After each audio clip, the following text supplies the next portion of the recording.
আরজিকর ঘটনায় ফাইল খোলা হয়েছে, ওরা ডেকেছে। কামদুনির কেস রিওপেন হলে বিদ গোয়েলের আবার ডাকা হবে, কারণ উনি আবার চার্জশিটটা সাজিয়েছে যে রেপ অ্যান্ড মার্ডার করেছে একজন, বাকি কেউ করিনি।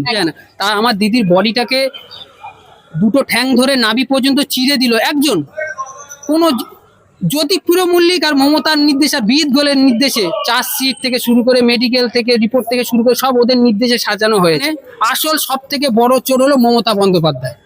ওকে আগে জেলে ঢোকাতে হবে। কামদুনির ফাইল যদি রিওপেন হয়, জ্যোতিপ্রিয় মল্লিক জেলে ঢুকবে। আর উনি মনে করে যদি আমি তৃণমূল পার্টি থেকে সরে গেলাম আর আমি নিশ্চিন্ত হয়ে গেলাম, এটা সম্পূর্ণ ভুল। কামদুনি ফাইল রিওপেন হবে আর তোমাকেও জ্যোতিপ্রিয় মল্লিক তোমাকেও জেলে ঢুকতে হবে। প্রধান জ্যোতিপ্রিয় মল্লিকের বলছে আমার ভাইপোর নাম যেন চার্জশিট থেকে শুরু করে কোনো এভিডেন্সে না ভাইপোর নাম না থাকে, চাপা দেওয়ার চেষ্টা করছে। তাতে দেখলাম আমরা জ্যোতিপ্রিয় মল্লিকের নির্দেশে চার্জশিটটা এমন ভাবে সাজিয়েছে, মেন আসামি আনসার আলী তৃণমূল প্রধানের ভাইপো, তার নাম চার্জশিটই নেই।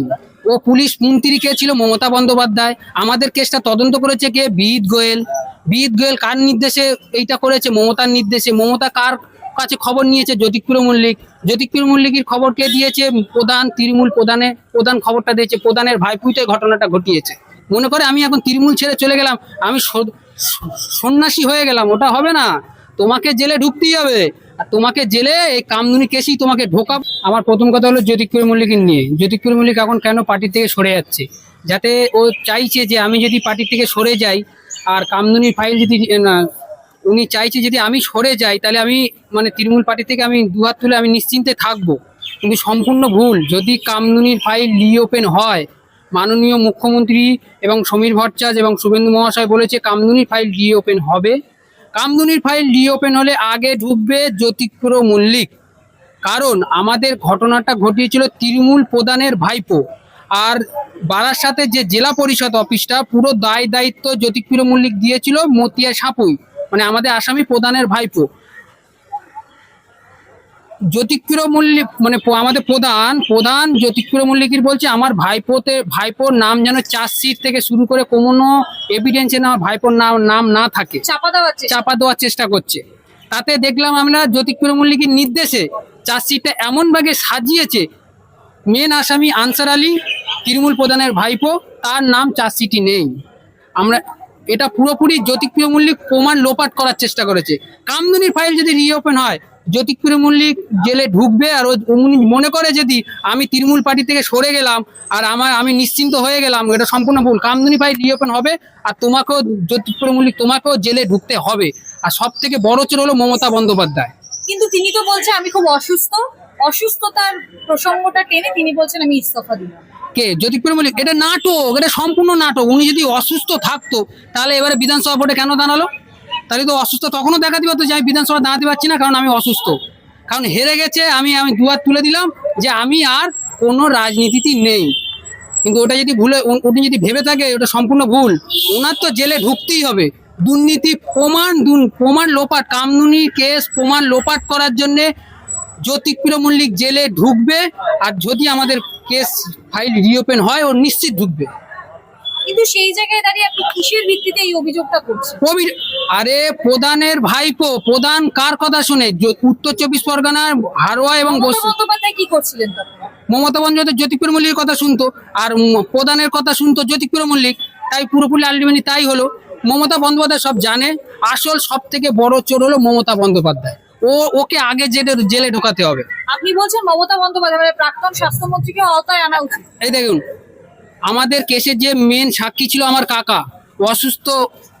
তার একদিন আগে কলকাতা রাস্তায় অবরোধ করছিলাম বলে আমার কাকাকে বুকে লাথি মেরে বুকে আঘাত করে। সেই দিন রাত্রিবেলা আমরা আরজিকর হসপিটাল নিয়ে গেলাম। আরজিকর হসপিটালের ডাক্তার কাকে ফোন করেছে আমরা জানি না, ওখান থেকে ফোন করা হলো আর আমার কাকাকে এমন একটা ইঞ্জেকশন পুশ করলো, আমার কাকা কিছুক্ষণ পরে মারা গেল। এইটা সম্পূর্ণ সাক্ষী, যে মেন সাক্ষী জ্যোতিপ্রিয় মল্লিক মেরেছে। মমতা বন্দ্যোপাধ্যায় তার নির্দেশে আর জ্যোতিপ্রিয় মল্লিকের নির্দেশে আমার মেন সাক্ষীকে মেরেছে এই দুজন। তাদেরকে খবর দিত তৃণমূল প্রধান, খবরটা দিত মতিয়া সাপু, যে মেন আসামির কাকা।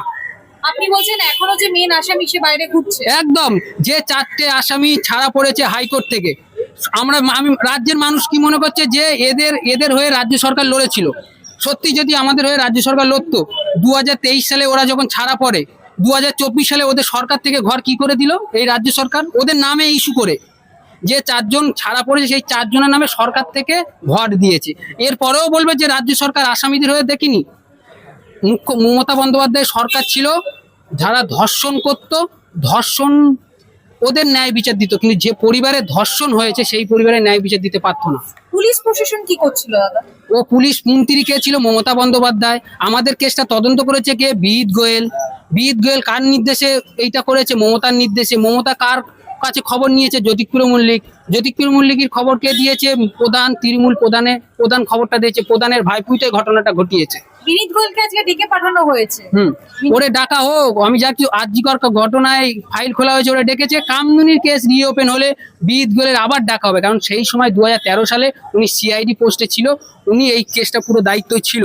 আর উনি আবার চার্জশিটটা সাজিয়েছে যে রেপ অ্যান্ড মার্ডার করেছে একজন, বাকি কেউ করেনি। একজন সৈফুল আলী নাকি ঘটনাটা একাই ঘটিয়েছে, আর কেউ ঘটনাটা ঘটায়নি। আপনি ভালো করে ভাবুন তো, একটা মানুষ নেশার ঘরে রেপ করেছে, আমার দিদি মারা যায়? মারা কখনো যায় না। তা আমার দিদির বডিটাকে দুটো ঠ্যাং ধরে নাভি পর্যন্ত চিরে দিল একজন। কোনো জ্যোতিপ্রিয় মল্লিক আর মমতার নির্দেশ আর বিহিত গোয়েলের নির্দেশে চার্জশিট থেকে শুরু করে মেডিকেল থেকে রিপোর্ট থেকে শুরু করে সব ওদের নির্দেশে সাজানো হয়েছে, যাতে এতে রিপোর্টে এই ঘটনাগুলোর উল্লেখ ছিল কি?